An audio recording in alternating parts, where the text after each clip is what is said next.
Bem-vindos ao podcast História Capixaba. Meu nome é Fábio Reis, eu sou doutor em História, especialista em Espírito Santo e professor do Instituto Federal do Espírito Santo. E eu sou Ricardo Nespoli, graduando em História e curioso sobre tudo relacionado ao Espírito Santo. Isso, aqui nós conversamos com especialistas em História Capixaba, trazendo para você as novidades das pesquisas no nosso estado. Vamos lá?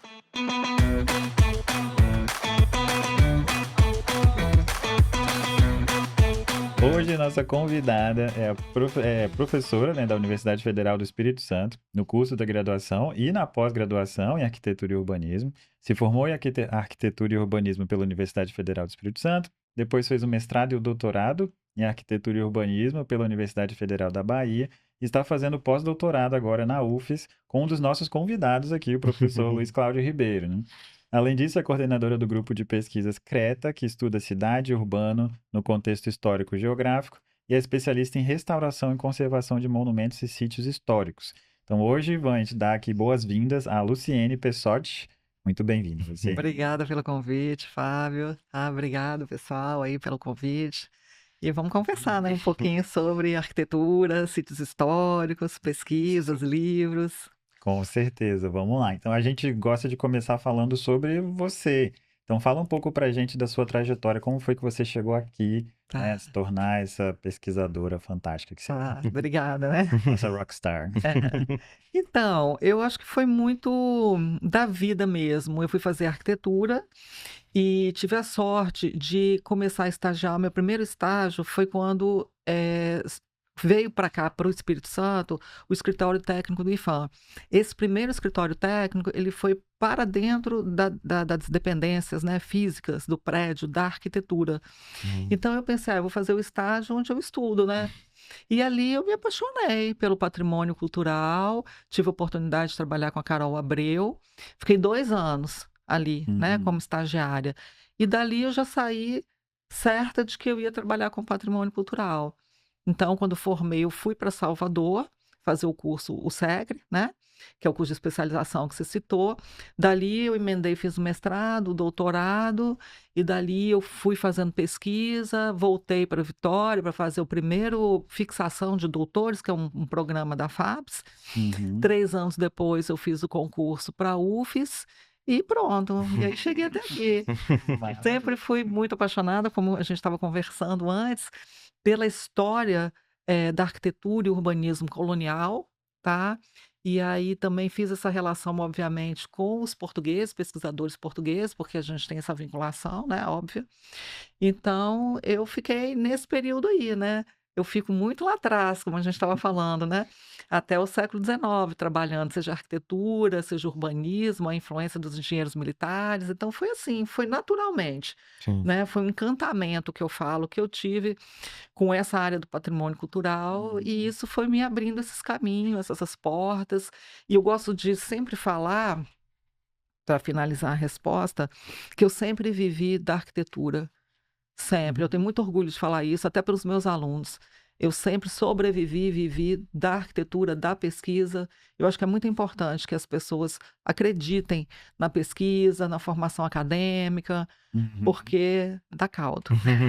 Dá muito caldo. Não, a gente conversou em outro episódio sobre como, tipo, quando eu falei que ia fazer história, meu pai ficou muito preocupado, né? Com qual Você caminho vai... que eu ia seguir, como você vai fazer para pagar suas contas.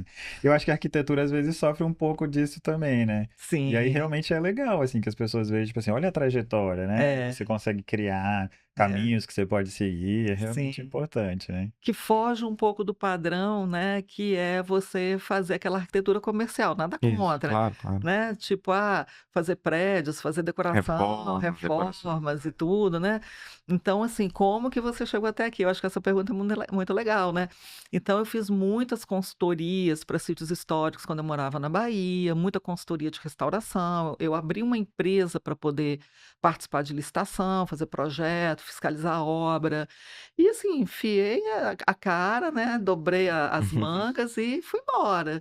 E as coisas vão acontecendo, eu acho que as pessoas precisam entender isso, né, é um caminho que as portas naturalmente vão se abrindo, é o propósito, né. Eu vi uma entrevista com o Lenine esses dias, achei muito interessante, ele fala isso, né, você tem que ter um propósito, gostar do que você faz, porque aí é uma vida que você vai se Se dedicar a isso. dedicar, exato. Aí as coisas acontecem. Você falou do Lenine.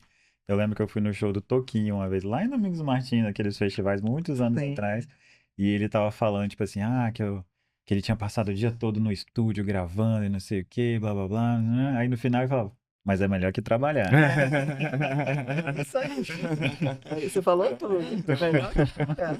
Eu tava tocando feliz, né? Tipo, o dia todo, cansado, mas vale a pena, né? Muito a pena. Verdade. Foi ótimo, assim. Nunca esqueci. Eu acho que foi 2000. Vou usar. Cara, é muito bom. Tem muitos anos isso. Acho que foi 2004, assim. Bacana. Mas então, mas vamos lá, né? A gente acabou se conhecendo, assim, a gente começou a conversar sobre. Tava acontecendo, tendo uma discussão sobre o Forte São Francisco São Francisco Xavier da Barra, né? Ali em Vila Velha. Sim. E isso parece que está um pouco conectado com as suas pesquisas novas aí Isso. relacionadas às fortificações. Então vamos começar lá atrás. Como que foi essa história? Conta pra gente, Tá. né, do forte, né? Como que você viu uma questão importante aí e aí a gente vai entrando na sua pesquisa atual Tá. agora pra gente conhecer. Então, a questão da fortificação é porque ela foi meu objeto de estudo no meu último pós-doc, que foi na época da pandemia, né? Atualmente eu estou num outro pós-doc, afastada para outro pós-doc. Uhum. E eu vinha estudando a influência de um conhecimento erudito, especificamente naquele momento, né?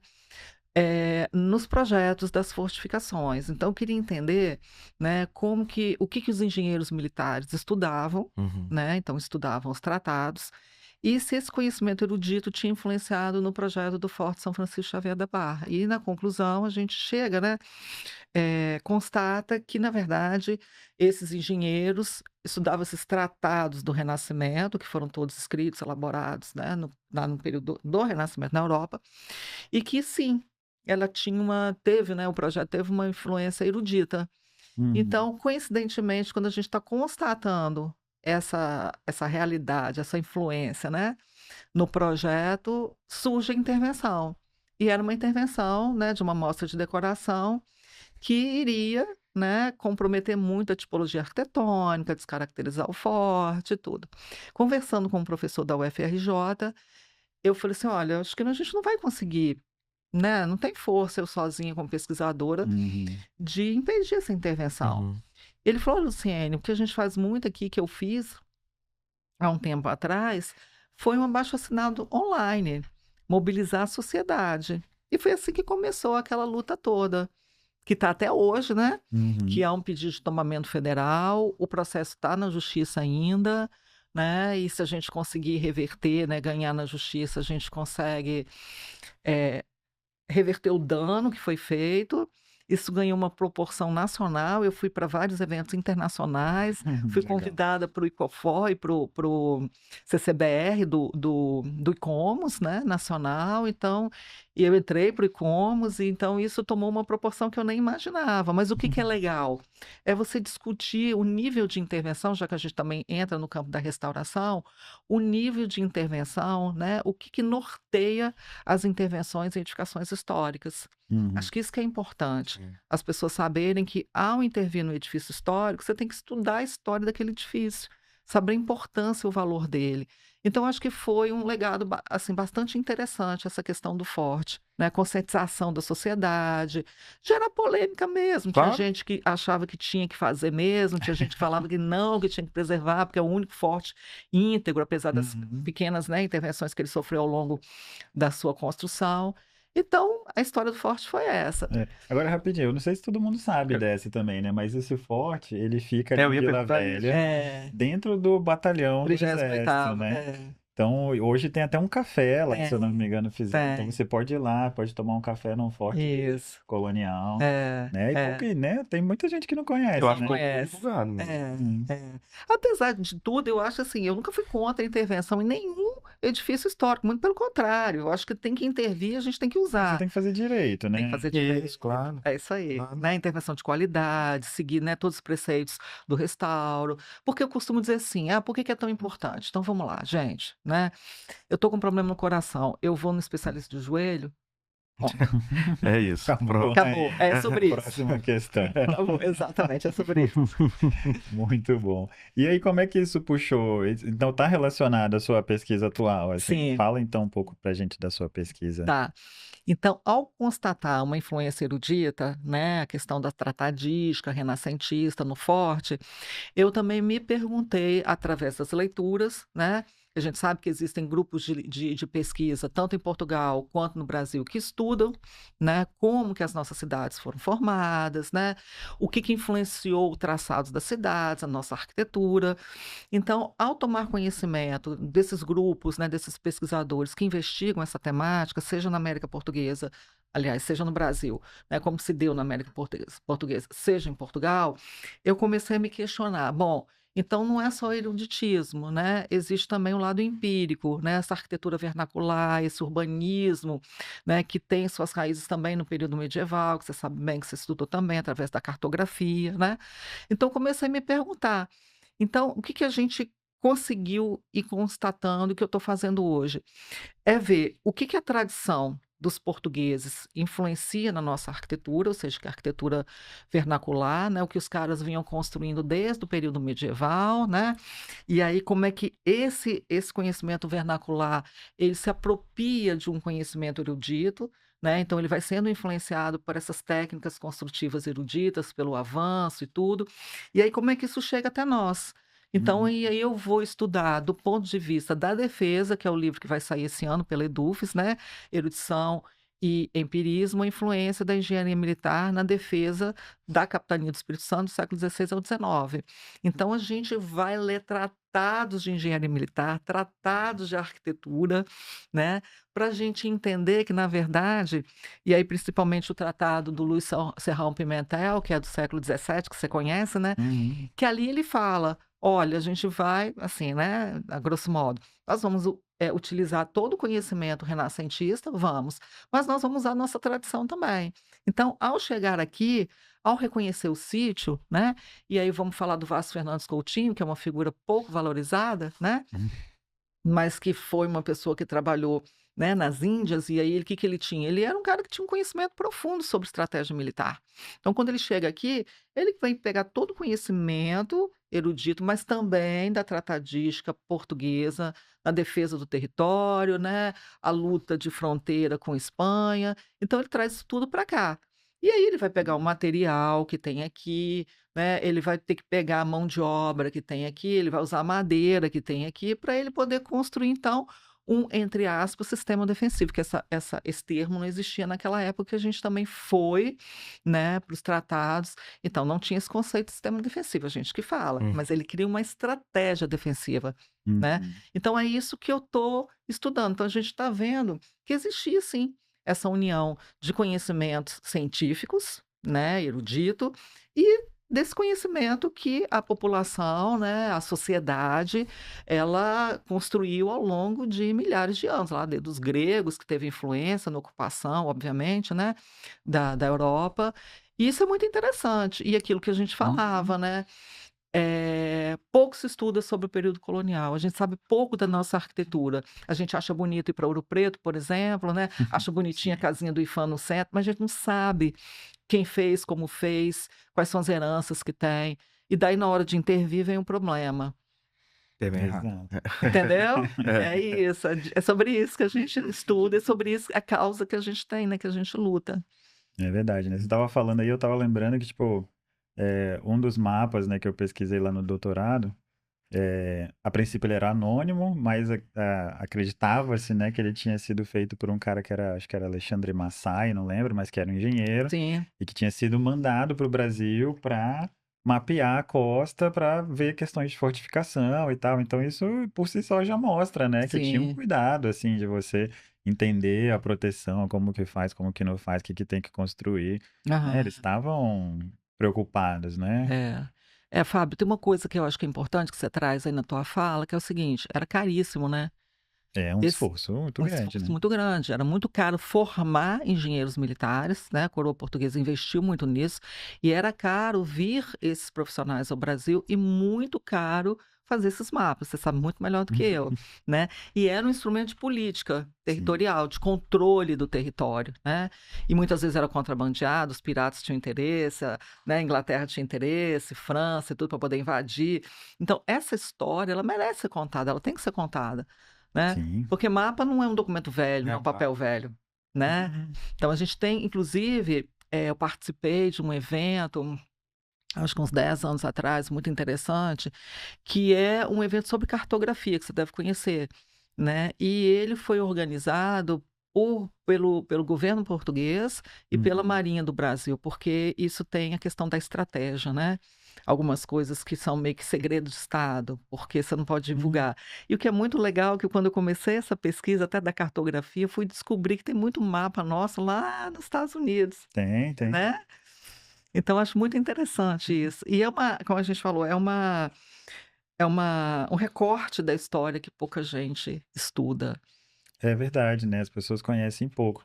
E aí você estava até falando, né? Você falou do Forte São Francisco Xavier da Barra, e você falou que ele é meio que o único que sobrou nesse É, processo. Então é. tinham mais. Porque, tipo, querendo ou não, se você não reparou ainda, né, ouvinte, quando o navegante vinha, ele entrava no canal de Vitória para Sim, chegar até Vitória. Então, sim. nesse caminho, eles foram construindo as coisas, né? Isso. Para proteger a entrada da vila e tudo mais. Então fala um pouco mais, não sei se você vai lembrar de todos eles Aham, aí, mas dessas fortificações que eles foram fazendo e por tá. que desapareceu também, talvez. Tá, então vamos lá. Eu acho que essa pergunta é muito interessante. Antes disso, eu queria só falar para o nosso ouvinte que é muito importante, né? E no livro que eu vou lançar tem os mapas, que eu acho que a cartografia, ela abre caminho para a cartografia temática, né? Então vamos explicar o que que é isso, né? Eu reconstruo mapas históricos a partir dos mapas existentes, né, que a gente tem. E é bom que o ouvinte entenda que ali aquele canal de Vitória, ele não era terrado, vamos lá. Então, Claro, acho que isso é isso é outra. importantíssimo, né? E aí, o que que eu fiz? Eu coloquei os fortes todos no século XVIII que existiam, e aí a gente estudou os canhões que existiam à época, e a gente estudou o raio de abrangência da balística, né? Do tiro de cada Aonde? canhão. Aham, E aí a gente foi estudar aquele sistema de fogo cruzado para entender se a nossa defesa era boa ou não, tá? Então isso é muito legal. Muito legal É mesmo, muito né? bacana. Então você tem assim dois tipos, né, de classificação de canhões, assim, grupos de canhões, né? Então a gente tem um grupo A, um grupo B e a gente analisa tiros do A e tiros do B. Então a Hum. gente tem esses Consegue prever símbolos até onde ele conseguiria ir. para mostrar se era defensável ou não, tá? Bom, Uhum. compre o livro, né? E assista o filme. Cadê o spoiler? Cadê o spoiler, né? Certo. Então vamos lá, a gente tem os jesuítas, né, que foram os fundadores da Escola de Santo Antão, que eram engenheiros militares. Na base ali da onde hoje é o Palácio Anchieta, a gente tinha uma bateriazinha, um fortim, Hum. né? A gente tinha a Fortaleza Nossa Senhora do Monte Carmo, a gente tinha ali onde é o Forte São João, a gente tinha um forte atrás, uma bateria de Nossa Senhora da Vitória, onde a escadaria de São Diogo, a gente tinha o Fortim de São Diogo, né? Ali naquela garganta onde está o nosso Pão de Açúcar, né? A gente tinha dois fortins, né? São Maurício, São Marcos, que as pessoas, né, até confundem nomes e tudo, que teria uma corrente que fecharia ali, né? Aham, E tem mais essa à história. frente a gente tem o Forte São Francisco Xavier da Barra e uma outra fortaleza que agora não me recordo o nome, que foi projetada também pelo o engenheiro José Antônio Caldas, que seria ali na Ilha do Boi, por ali, que era para cruzar fogos com, né, com o Forte São Francisco Xavier da Barra, mas que não cruzava, Aham. não cruzaria. Mas a importância, e a gente tinha assim momentos onde haveria esse cruzamento de tiros.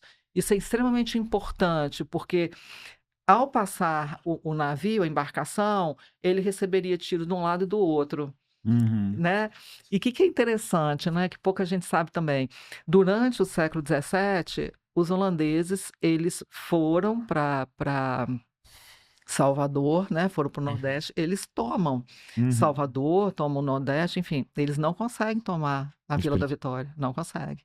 A gente conseguiu expulsar os holandeses daqui. Mais de uma vez, né? Mais de uma vez, franceses, ingleses. Então, há toda uma discussão, inclusive no âmbito da história, né, por historiadores, se nós éramos defensáveis ou não e por quê. Aí entra a questão do território, as características geográficas, aí entra a tratadística portuguesa, de como que eles usavam o território junto com as fortificações para fazer a defesa. Então, leia o livro, veja o filme, ouça o podcast. Porque Quero defendia. ver o filme. É muito interessante, defendia, Isso é né? legal Isso é mesmo, hein? muito bacana. Na verdade, a gente nem pensa nisso, né? Assim, a gente, os fortes, mas eles eram usados, né? Assim, a gente tinha tiros mesmo. E o que é muito legal, cada fortificação tinha uma planta. Até o professor Luiz Cláudio, agora meu supervisor no pós-doc, ele me convidou, Luciene, então vamos aprofundar essa pesquisa, vamos estudar todos os fortes, as plantas, o material construtivo, ver como é que eles, né, eles atuaram na defesa, porque não tem estudo sobre isso. Você tem, assim, Verdade. estudos que têm 1, 2 páginas. E não como eu fiz um livro, né, de mais de 200 páginas para poder falar desse tema defensivo, dessa estratégia, na verdade, defensiva que existia ali. Então, eu tive que pegar, por exemplo, estudos, né, que vão falar da conta do calado ali da Bahia naquele momento. Uhum. Aí, assim, falta estudar melhor as próprias embarcações, que tipo de embarcação que existia naquele momento, que entrava nessa Bahia, os tiros, os canhões, eu comecei a estudar. Então, isso daria um projeto lindo. Estou vendo até o Emílio Eu tô adorando. você pensar em termos de que hoje o pessoal de games, né? É verdade. De games, eu tenho um amigo que trabalha com isso, entendeu? Então seria muito interessante ter um projeto de pesquisa e tudo, né? Financiado pela nossa FAPES, para a gente trabalhar através de games, as pessoas entrarem, conhecer os fortes, ver, né, uma possível, né, defesa aí de um inimigo entrando, porque a gente tem as informações, é a melhor maneira de se educar é através da ludicidade, né, Claro. do lúdico. Uhum. Então é isso. Eu fiquei pensando, será que tem um monte de navio, embarcação naufragada ali, então? Né, valeria a pena até tentar, né? É. Se bem que esse calado já foi mexido várias vezes, né? É, tá por Mas- causa do aterro também. É, verdade. é. E por que que os fortes, você me perguntou, né? Por que que É. os fortes desapareceram? Porque eles se tornam obsoletos, né? E porque a cidade passa por uma grande reforma no início do século XX, e aí muitos deles foram demolidos, né? Enfim. Agora, pouca gente sabe também que lá no Forte São João, onde tem, né, o Clube Saldanha e tudo, quando você entra naquele café, o que que acontece, né? O clube compra o forte. E ele constrói a sede do clube, mas ele não faz a demolição completa da estrutura do forte. Uhum. Ah, então parte da estrutura do Tá lá, se clube você for lá, é forte. pede para ver. Aham, as paredes estão lá. Que Que legal. rolê É, legal. então hoje a gente tem a muralha, né? A gente tem a portada e a gente tem alguns canhões ainda É, os remanescentes. Estão lá. Então, Muito bom. Eu não vale sabia, a não, pena. que parte do prédio ainda era. Tá lá, eu entrei, eu vi as paredes, então vale a pena. Boa. Tá? E aí você falou que em cima tinha um fortinho também de Nossa Senhora da Vitória. Era tipo logo em cima ali na curva No mesmo. morro, né? Tinha. É porque o que a gente chama de bateria avançada, né? Como é o Forte da Gamboa, né? Lá em Salvador, né? Você tem o outro forte acima, que eu acho que é o São Pedro, né? E São Paulo, até o nome. Então você vai ter um forte em cima e um forte embaixo. Eles se complementam de alguma forma. Em termos de defesa. E isso aconteceu aqui também, na nossa Baía de Vitória. Legal. Então são muitas coisas agora, né, trabalhando com a igreja de Nossa Senhora da Assunção, né, que é uma igreja jesuítica em Viana. A gente está observando há uma relação dos tratados de arquitetura, né, daquilo que é erudito, de como deveria se construir as plantas e tudo. Esses modelos chegam até aqui. Nós estamos nessa pesquisa agora, investigando. Então a gente está lendo os tratados também de arquitetura e analisando as plantas em Portugal e aqui para ver se há uma correspondência, né, dessa arquitetura, principalmente os jesuítas que eram extremamente eruditos. Isso qualifica a nossa arquitetura, porque o Espírito Santo era tido como uma capitania pobre, a Vila de Vitória é tudo pobre. Então, assim, tudo que foi construído aqui era construído de qualquer jeito, e a gente está vendo que não. Que não era, principalmente no século XVIII, o século do ouro, onde a coroa portuguesa traz para cá, manda para cá, né, engenheiros militares, que eram caros. Ainda que o José Antônio Caldo fosse um baiano, um brasileiro, né, mas era muito caro investir na formação e trazer para cá. Pagar, tipo, né, para esses caras virem, né. E aí tem Sim. que. A primeira foto que foi tirada em Vitória, que acho que pouca gente sabe também, é o prospecto da vila de Nossa Senhora da Vitória, que o José Antônio Calda faz com a câmara escura. A primeira Existe? foto. Eu acho É, que eu nunca vi, não. lógico que você viu, tem um mapa dele do século XVIII. Não, eu tenho um mapa, sim. E aquele prospecto foi feito com câmera escura, aquela primeira Não sabia, foto. não. Que legal. Tá vendo? Aprendi uma coisa nova. Então assim, é muita coisa legal, cara. Assim, tinha muito eruditismo, muito conhecimento científico que foi aplicado aqui. Não é pouco, não. Pois, quando a gente vai na documentação histórica, assim, é muito comum você ver a choradeira, né? O pessoal reclamando mesmo. Aí o cara vai falar, não, porque aqui não tem nada, porque o soldado não tem arma, não tem munição, né? Aí o Francisco Gil, né, que a gente Aham. comentou antes também, quando ele chega, ele vai falar, olha o estado precário que a capitania estava, ele fala mal de tudo e tal. Mas existe um motivo, é um discurso, né? Existe um motivo para essa choradeira toda também. Tem. O Francisco Gil, ele quer falar mal do cara que estava antes, para ele falar que ele tá fazendo Tá as coisas boas, fazendo, né? tem isso. E o pessoal... Herança maldita, que até hoje se fala, né? Quando assume um presidente, um governador. Isso, aí fala mal do outro e tal, olha só a situação e tal. Ele faz exatamente isso. Tem uma carta só assim, né? Ele fala tudo que ele fez de bom e fala mal dos caras que estavam antes, né? E é muito comum isso das fortificações. Ah, a fortificação tá abandonada, o canhão tá sem É. as balas e a arma do fulaninho não tem munição. Aham. Mas o cara quer mais, lógico, né? Então se ele não chorar, ele não, o cara fala, não, tem tudo, pô, não vai chegar. Então, às vezes, precisa ter esse cuidado também, até com a própria documentação. Você entender, não, esse cara não é que ele tá falando a pura verdade, né? Uhum. Mas ele tem um discurso, ele tem um objetivo, então não é que o Espírito Santo era abandonado. Uhum. Mas esse cara queria mais do que ele tinha. Lógico, até porque ele comprou essa capitania não à toa, né? Vamos pensar, por que que ele comprou a capitania, né? Se ela tava tão ruim assim. Tão ruim assim, né? Ele estava interessado no ouro, né? Então, assim, essa questão da leitura, né, dos documentos, até da cartografia, é extremamente importante. Eu me lembro que eu perguntei para o Mário Mendonça, professor da UFBA, né, que é um dos maiores pesquisadores, né, sobre fortificações no Brasil. Eu perguntei assim, professor, por que que a gente tem planta de Vitória século XIX, XX, onde as ruas são todas tortuosas, principalmente na Cidade Alta, e por que que o mapa do José Antônio Caldas, do século XVIII, as ruas estão retificadas? Uhum. Não é possível que uma rua é retificada no século XVIII e XIX, ela é uma rua tortuosa. Ele virou e falou, minha filha, pelo seguinte, porque os engenheiros militares precisavam mostrar que a vila era defensável, Uhum. que ela era, entende? O traçado indicava que haveria o quê? Um projeto, alguma coisa mais regular. Então, eles mostram, até porque sabem que aquelas plantas vão ser extraviadas, né? Eles mostram para o inimigo que a cidade ela é mais protegida, mais organizada do que ela era, essa é a estratégia. Então, porque eu falei, gente, não tem como. A Não cidade mudou, né? A cidade está lá, não mudou. Então, ao ler o documento, você tem que ter malícia. Você tem que ter um conhecimento profundo, né, do contexto histórico daquele momento. Tem que estudar muita teoria, que é o que a gente falava, né? Cruzar teoria com documento histórico para você não escorregar, né? É verdade. Esse é o desafio. Às vezes, um documento como esse, ele vai te contar muita coisa sobre a história, né, de Vitória ali naquele período. A história urbana, a história da arquitetura, a história de estratégia militar, a história política, quanto está se investindo. Então, um documento, por trás dele, você tem muita informação. Agora, nós vivemos pouco, né? Tem muita pesquisa para ser feita. Bom, né? E a gente precisa de muitos pesquisadores, isso que eu quero defender. Gente, vamos estudar o período colonial, não é? Vamos lá, né, Fábio?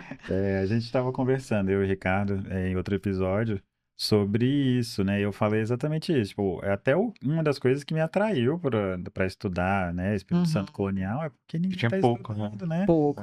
Cara, tipo, e aí fica um vácuo, assim, né, da história. Às vezes você pega um trabalho, assim, de alguém e ele vai fazer um histórico, assim, cronológico, aí ele passa lá rapidinho, né, século XVI ao século XVIII, aí pula tudo de uma vez, assim, em 3 páginas. E acabou. E aí você fala, meu, e aí, né? É, Teve tanta coisa, assim. Então, eu acho mesmo, assim, que a gente realmente, assim, tem muita coisa a entender ainda, né? Mas que é necessário, a gente precisa dessas pessoas, né? com E esse certeza. trabalho, né, você falou, por exemplo, que é uma coisa que eu acho muito legal, né, dos jesuítas engenheiros, por exemplo. Cara, quem é esse? Quantas pessoas pararam para pensar que o padre jesuíta que vinha para cá não era só um padre, Padre, né? né, que vinha aqui ficar na igrejinha rezando a missa dele lá. Não era isso. Ele tá fazendo um monte de coisas, né? Exatamente. Tanto que o cara que fundou os jesuítas lá era um militar, né, Exatamente. reformado e Exatamente. tal, era um estrategista, o cara não era qualquer um, né? Não, Ele tinha um objetivo, assim. isso. Então Eles eles não tinham. saem do nada. Não, e eles tinham uma literatura específica sobre como deveriam ser feitas as plantas das igrejas jesuítas, não só em Portugal, mas em todos os territórios onde eles atuaram. Então, existia um modo nosso de fazer, né? Uhum. Que era uma coisa, como eu falei, né? Erudita. Pensando em termos de planta, em termos de sistema construído, a gente tem um livro, né, que a gente fala do Toninho, né, que é o José Antônio Carvalho, né, que faz todo esse levantamento, que é base para os nossos estudos, né? A gente teve uma intervenção, várias, inclusive, em Anchieta, com arqueologia histórica, que é extremamente importante, que vai dar conta de entender, né, a nível de subsolo, sistema construtivo, as bases, aí você faz o cruzamento com planta histórica. Então, essa questão da história, né, seja no arquivo, como seja na arqueologia, seja na perspectiva teórica, traz para a gente, né, todas as influências, né, que tiveram na construção dos nossos edifícios, das nossas cidades. Hoje você tem instrumentos, scanner, a gente chegou a usar isso, né, scanner, que faz um mapeamento, isso é muito utilizado na Europa, né? Faz um mapeamento da cidade, você consegue ver como eram os traçados anteriores. Que legal, hein? Então você tem aí uma gama de perspectivas, de instrumentos, ferramentas, né, para estudar história. E aqui a gente fala história colonial. Você vai para a Europa, você vai ver que é lá grego, antes de gregos, sim. castros e tudo.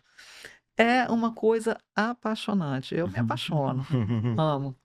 Eu sei que tem esse pessoal que faz as pesquisas aqui na América, é muito comum com os povos pré-cabralinos, né? Isso. E aí eles fazem aquela leitura de LiDAR, né? Aham. Assim, e eles conseguem reconhecer onde que tinha as estruturas, né, construídas assim. É muito impressionante isso, né? Tem muita coisa, isso que eu falei, tem muita coisa, inclusive, como você falou, né? Antes de sermos invadidos, né? Que não fomos descobertos, tem muita coisa em termos de vida coletiva, tipo de arquitetura, tipo de material, sistema construtivo, porque as pessoas não ficavam simplesmente andando, né? Sem ter. Né? Claro. Abrir um sistema social, como é que isso se organizava, né? Isso tem tudo a ver com cidade, porque a gente se organizava em cidades de acordo com o sistema social também, jurídico, né?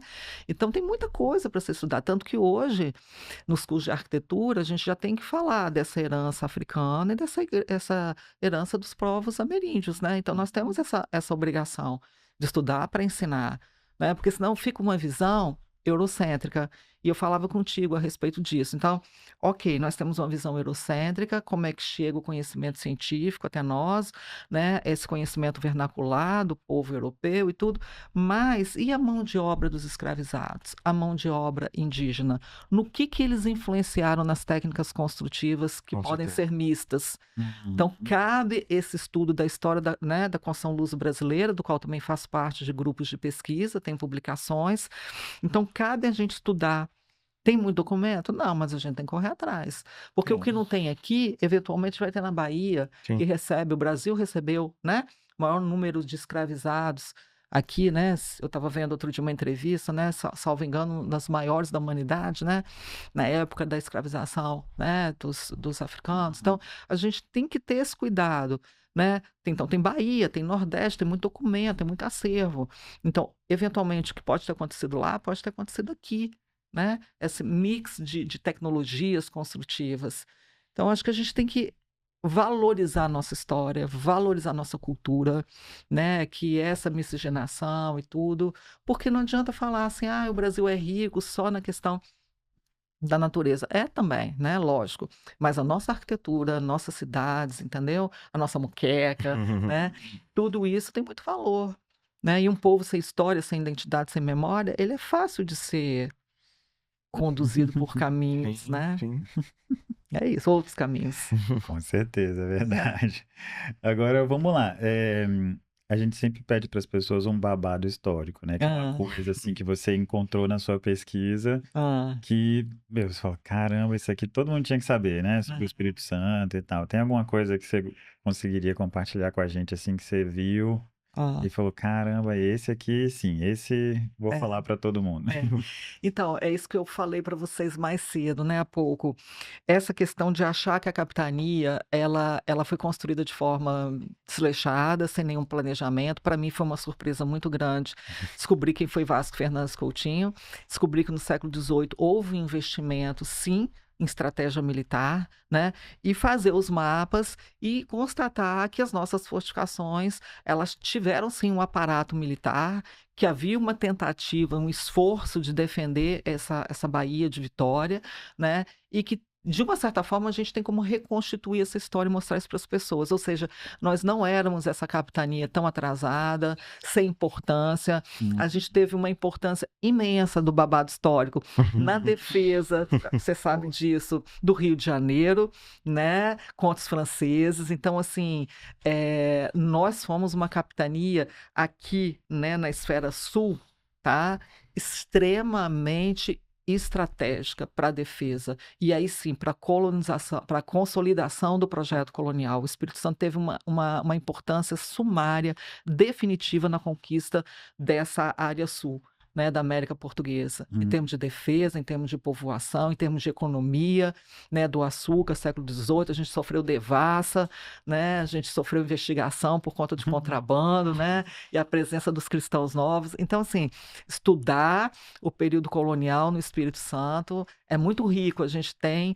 E aí, bom, a questão da defesa, né, descobrir que essa capitania, essas fortificações eram extremamente importantes, que a gente tinha aí um sistema, né, uma estratégia defensiva muito elaborada, para mim foi uma surpresa, né? É bem legal. É porque não é o que a gente costuma ouvir, né? Que a gente costuma Pouca gente sabe estudar disso, na escola, É, não é isso, né? é. Por isso fomos também invadidos, né? E conseguimos, como eu chamei a atenção.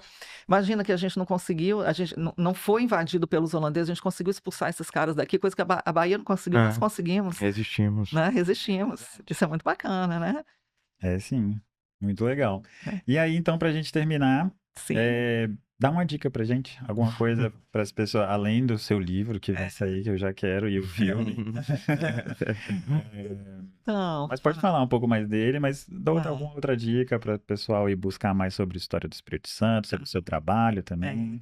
a gente tem um site muito legal que é o academia.edu. Tá? Uhum. Então, eu, para além dos livros que eu vou falar, que eu acho que são legais, que eu tenho, junto também com o professor Nelson Porto, eu acho legal as pessoas entrarem nessas redes sociais acadêmicas, Uhum. em vez de ficar só em Instagram, postando foto, né? Indo lá no café e tirando foto do forte, tudo, né? Às vezes nem sabendo o que Nem é, né? sabe o que é. Então, por exemplo, eu tenho o meu perfil, né, Luciane Pessotti, lá na academia.edu, as principais obras estão ali. O livro, né, sobre que tem também, né, o Escritos do Patrimônio, que foi um livro importantíssimo porque a gente também fala da história do forte, está lá para download 0800, né? A gente tem livros de história da construção luso-brasileira, de técnicas. A gente vai sair com um livro também esse ano sobre técnicas construtivas, né, com o professor Nelson. A gente está lançando o livro, tá lançando, né, o livro, né, Erudição e Empirismo, que eu chamei a atenção sobre essa defesa no século também XVIII. A gente tem trabalhos acadêmicos que a gente apresentou fora do Brasil, que falam da importância, como se deu a conquista do território da capitania, a influência erudita também. Trabalho sobre São Mateus, como pesquisadora também de Portugal, que mostra a importância ali, né, da costa do descobrimento, como São Mateus era importante, que houve também investimento no traçado. Tudo isso está na academia.edu. Tá? A obra da gente, trabalhos, né, científicos, enfim. Então, o que eu recomendo, para além também dos meus livros, né, sendo menos ególatra, é entrar na academia.edu, você digita uma palavra, você vai no Google acadêmico, você digita um termo, né?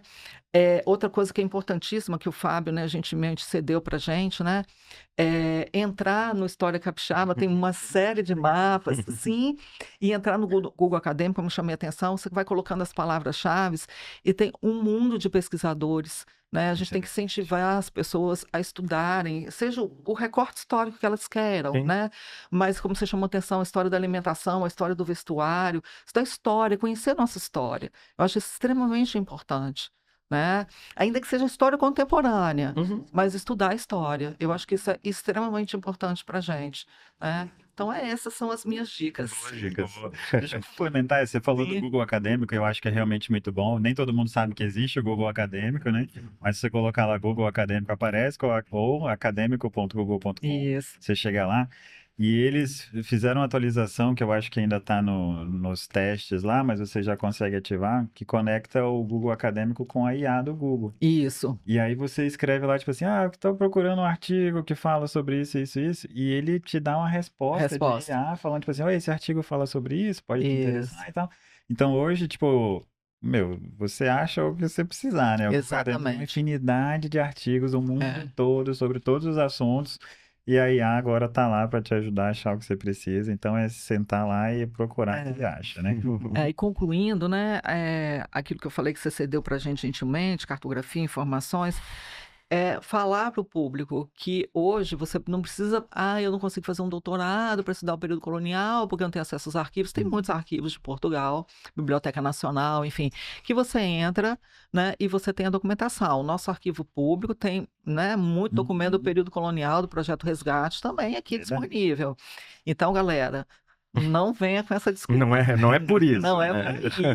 Então, tem muita literatura e tem muita fonte primária disponível, né, pra gente ler. A gente não dá conta hoje de ler tudo. Então, pegar, como você falou, de repente você pega aí 50 anos ou pega só o século XVIII, você vai encontrar muita coisa para você estudar. É verdade. É isso aí. Né?